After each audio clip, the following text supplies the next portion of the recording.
你好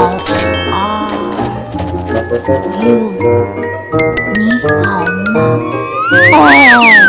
这个句子要写10遍哎。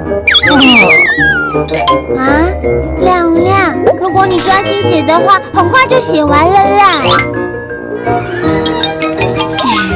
来吃布丁。哇，谢谢彤彤姐姐。彤彤姐姐，你看起来心情很好哦，是不是发生了什么好事啊？这么明显啊！跟你们说，我刚刚遇到我喜欢的男生了。真的吗？真的啊！而且他还先开口跟我说话哦。那他说什么啊？他跟我说：“你好嘛，俺就好嘛。”那是什么意思啊？你好嘛就跟你的作业一样啊，跟 How are you 的意思一样，是你好吗？俺就好嘛，就是问我最近好吗？那你跟他说了什么呢？我也跟他说你好嘛，俺就好嘛。就这样哦。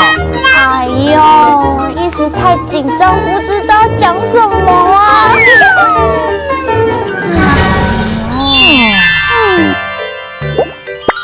好嘛，你好吗？俺就好嘛，最近好吗？